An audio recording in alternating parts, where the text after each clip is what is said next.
Le 25 mars, vers midi, le roi Faisal était assassiné par un de ses neveux. Cette nouvelle a plongé le pays dans la consternation et l'inquiétude. Le meurtrier, âgé de 24 ans, était rentré récemment des États-Unis où il venait de terminer ses études universitaires. Il était connu pour ses idées farouchement pro-palestiniennes et l'on sait qu'il reprochait à son oncle son attitude trop modérée. Était-ce le mobile de son crime? Personne ne peut sérieusement répondre aujourd'hui. En Occident, la politique de Faisal était considérée comme un facteur de modération dans la poudrière du Moyen-Orient. À l'intérieur, il avait su assurer l'équilibre entre les provinces les plus importantes et les tribus les plus influentes. Son habileté politique lui avait permis de jouer les unes contre les autres les tendances progressistes et les forces les plus réactionnaires. Finalement, en fin tacticien, il a permis à son peuple de sauter du Moyen-Âge à la deuxième moitié du XXe siècle en préservant la monarchie absolue. Le jour de l'enterrement, dans le principal parc public de Riyad, des tentes ont été dressées pour recevoir les délégations étrangères. Les principaux chefs des États arabes sont venus saluer la dépouille de celui qui a été depuis la mort de Nasser l'un des principaux leaders du monde arabe. Anwar el-Sadat a été le premier chef d'État à atterrir à Riyad. Depuis 1972, le rapprochement de l'Égypte et de l'Arabie saoudite a profondément modifié l'échiquier du Moyen-Orient. C'est Faisal qui a poussé Sadat à renvoyer les conseillers militaires soviétiques. En contrepartie, l'Arabie saoudite a payé de nombreuses factures d'armement pour l'Égypte. Autre leader du monde arabe, Wari Boumedienne. On sait que les liens entre le président algérien et le roi Faisal se sont particulièrement affermis depuis la guerre d'octobre.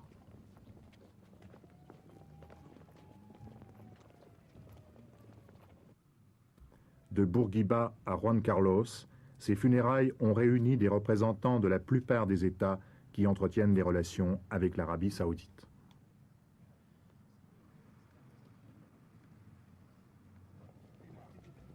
L'arrivée simultanée du président Assad de Syrie et du roi Hussein n'est pas passée inaperçue.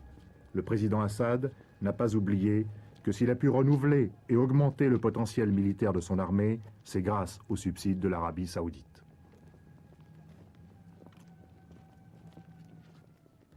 Yasser Arafat, qui avait rencontré Faisal quelques heures avant sa mort, paraissait très affligé. Rappelons que l'OLP, l'Organisation de libération de la Palestine, était principalement financée par Faisal. L'Afrique noire musulmane était aussi présente aux funérailles en la personne du président soudanais Numeri et du très célèbre chef d'État ougandais Idi Amin Dada. Plusieurs délégations ne sont pas parvenues à temps pour les funérailles. C'est le cas de la délégation des États-Unis dirigée par Nelson Rockefeller.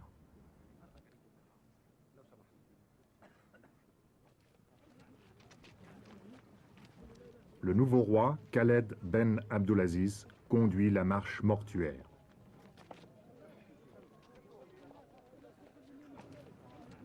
Les obsèques du roi Faisal se sont déroulées avec beaucoup de simplicité, dans un silence empreint d'un très grand respect pour celui qui était à la fois un chef spirituel et un chef d'État. Le corps du roi défunt était simplement enveloppé dans un de ces abayas de laine brune que le roi aimait à porter.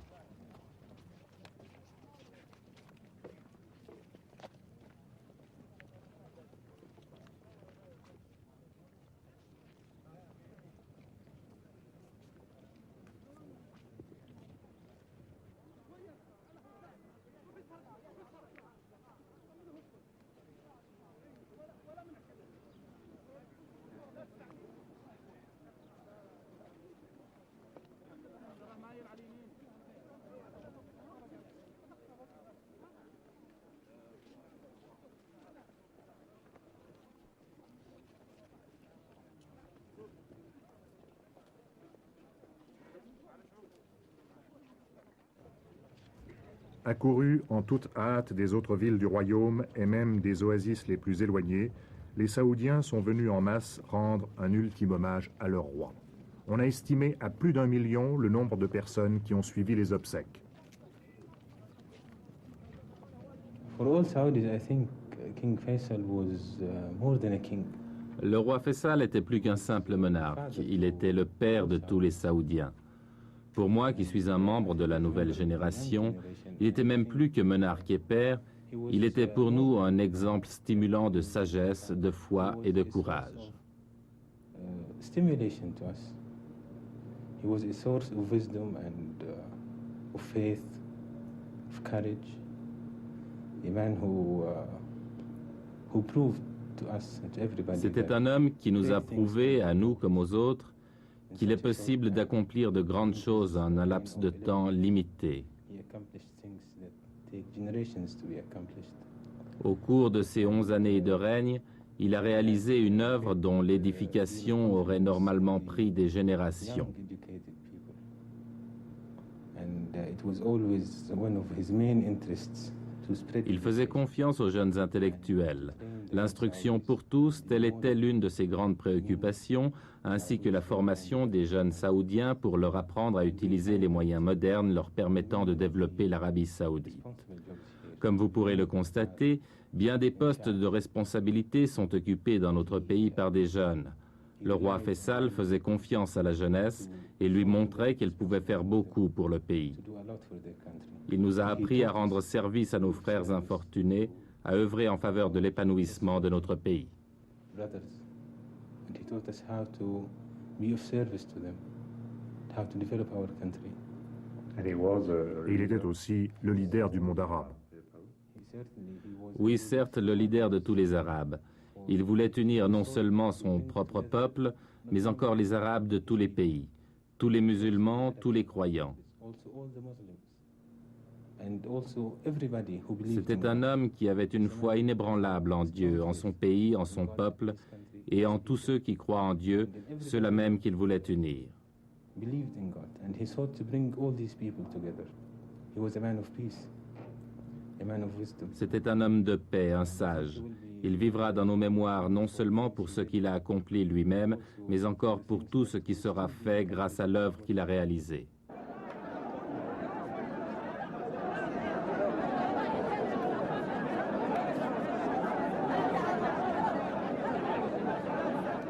Lors de la cérémonie d'intronisation du nouveau roi, des milliers de Saoudiens ont l'espoir de voir et de toucher celui qui va désormais incarner le destin du pays.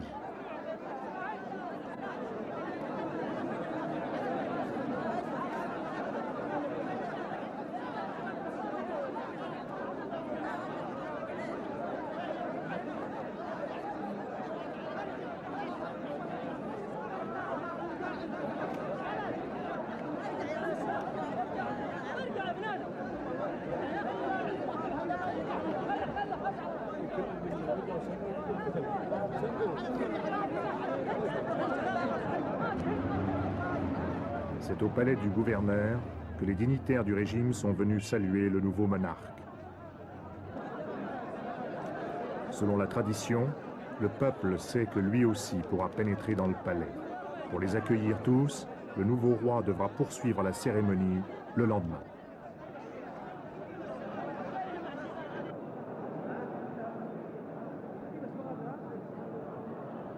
À l'intérieur du palais, outre la présence des représentants de la famille royale et des patriarches des plus importantes familles de commerçants du pays, on remarque les chefs de tribus de toutes les régions de l'Arabie.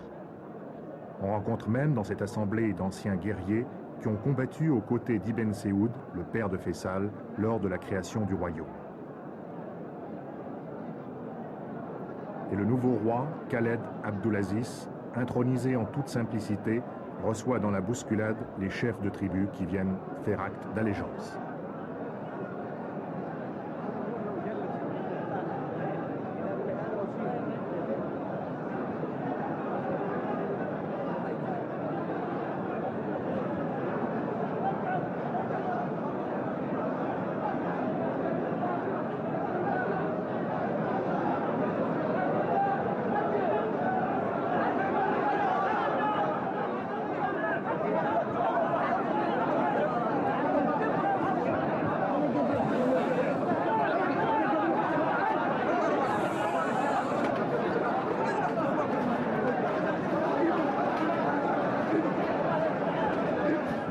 est secondé par son frère, la tête recouverte d'un kéfier à carreaux rouges et blancs.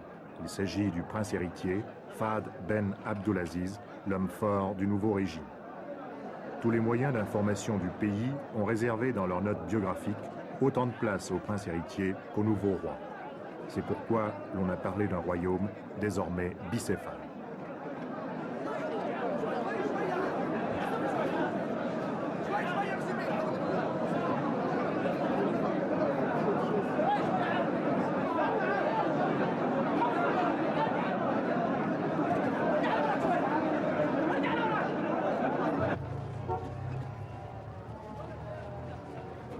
Le nouveau roi et le prince héritier quittent le palais du gouverneur pour se rendre au palais royal, où ils doivent recevoir les condoléances des délégations étrangères.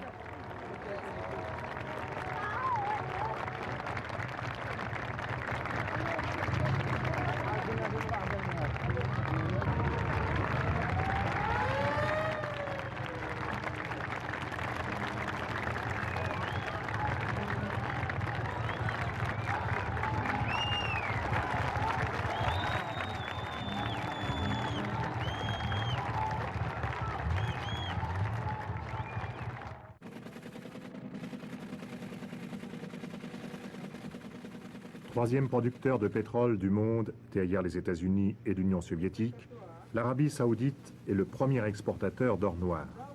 L'année dernière, elle a enregistré des revenus s'élevant à 29 milliards de dollars. Et les 4/5 du pétrole saoudien passent par cette salle de distribution pour être stockés puis chargés sur tankers. L'Arabie saoudite détient encore un autre record, celui des plus grandes réserves de pétrole du monde, soit 1/4 des réserves de la planète. Cela représente une richesse fabuleuse pour ce royaume qui